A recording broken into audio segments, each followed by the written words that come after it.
नमस्कार बंधुरा आमी आज के निये चले एसेछि गृहप्रवेशेर आपडेटटा निये।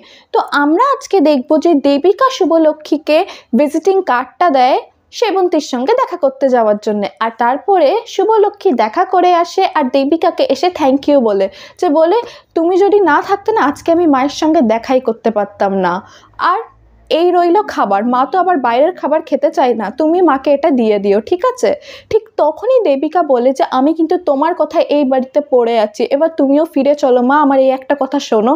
ঠিক তখনই শুভলক্ষ্মী বলে যে আমার কিন্তু এখন অনেককে অনেক কিছু প্রমাণ করার বাকি আছে, আর আমি যদি এখন যাই কেউ আমাকে মেনেও নেবে না, আর নাই ওই বাড়িতে আমাকে কেউ বিশ্বাস করে। আগে আমাকে সব কিছু প্রমাণ করতে হবে, নিজেকে প্রমাণ করতে হবে, তারপরেই আমি যেতে পারবো। ঠিক তখনই দেবিকা বলে আচ্ছা ঠিক আছে তোমাকে ফিরে যেতে হবে না, কিন্তু তুমি একটা কথা দাও, তোমার যদি কোনো দরকার পড়ে তাহলে তুমি আমার সঙ্গে যোগাযোগ করবে।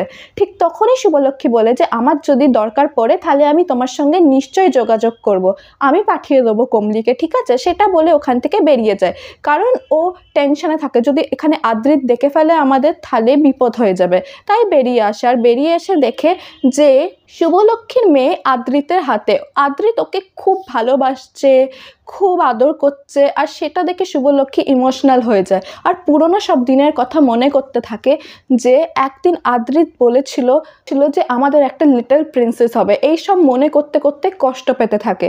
ঠিক তখনই আদ্রিত দেখতে পেয়ে যায় যে শুভলক্ষ্মী চলে এসেছে, আর আদ্রিত কমলিকে বলে যে তোমার শুভলক্ষ্মীকে বলে দাও যে বাচ্চাটাকে নিয়ে রাস্তায় রাস্তায় যেন না ঘোরে, বাচ্চাটার কষ্ট হতে পারে। ঠিক তখনই শুভলক্ষ্মী বলে যে আমি জানি আমার বাচ্চার কিসে ক্ষতি হবে আর কিসে হবে না।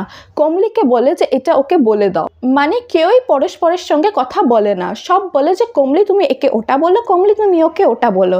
তো ওরা কথা বলতে থাকে এরকম করেই।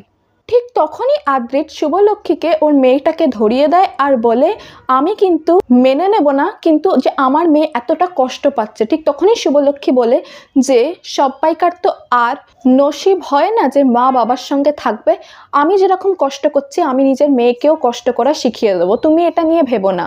আর হ্যাঁ, আর একটা কথা, যখনই এটা বলে তখনই আদ্রিত ভাবে যে একবার বলো না যে তুমিও নিজের মেয়েটার সঙ্গে আমার সঙ্গে ফিরে যেতে চাও, একবার বলো। কিন্তু শুভলক্ষ্মী বলে যে তুমি যখন চাইবে নিজের মেয়ের সঙ্গে দেখা করতে আসতে পারো, আমি তোমাকে আটকাবো না, কারণ আমি জানি আমাদের ছেলে মেয়ের সঙ্গে তুমিও জড়িয়ে আছো, তুমি ওদের বাবা, আমি তোমাকে কোনোদিন আটকাবো না ওদের সঙ্গে দেখা করার জন্যে।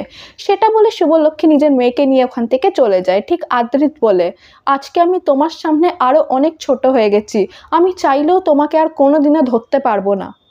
আর তারপরে রাত হয়ে গেছে, শুভলক্ষ্মী নিজের মেয়ের খাবার ফাবার সব কিছু রেডি করে বাইরে বেরায় কাজের জন্যে।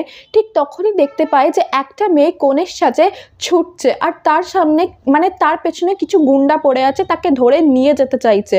ঠিক তখনই শুভলক্ষ্মী এসে ওই গুন্ডাদের আটকায় আর বলে তোমরা ছেড়ে দাও একে, ভালো হবে না কিন্তু। ঠিক তখনই ওই গুন্ডারা শুভলক্ষ্মীকে ছুরি দেখিয়ে বলে তুই এখান থেকে যা, আমরা বুঝে নেবো এখানে। ঠিক তখনই শুভলক্ষ্মী ওখান থেকে চলে যায় আর গিয়ে ব্যাগেতে নিজের কিছু ইট পাথর ভরতে থাকে, আর ওই গাড়ি থেকে গাড়ির চাবিটাও সরিয়ে নেয় যাতে ওই মেয়েটাকে নিয়ে কোথাও ওরা যেতে না পারে।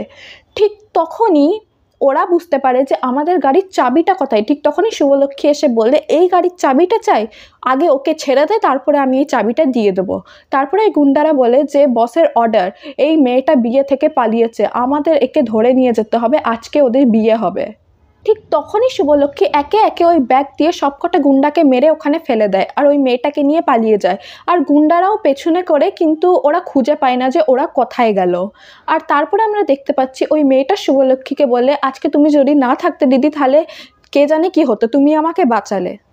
ঠিক তখনই শুভলক্ষ্মী বলে যে এখনও কিন্তু বিপদ শেষ হয়নি, তুমি আমার সঙ্গে আমার বাড়িতে চলো, নালে কিন্তু বিপদে পড়ে যাবে। ঠিক তখনই ওই মেয়েটা বলে যে না, আমার পূর্ব পাড়াতে একজনকার সঙ্গে দেখা করতে যেতেই হবে আজকে। ঠিক তখনই শুভলক্ষ্মী বলে আচ্ছা ঠিক আছে, তুমি আমাকে দিদি বলে ডেকেছো না, আমি তোমাকে নিয়ে যাব, ওখানে আমারও তো বাড়ি, আমি ওখানে যাব, তো চলো তুমি আমার সঙ্গে চলো, আমি তোমাকে নিয়ে যাব।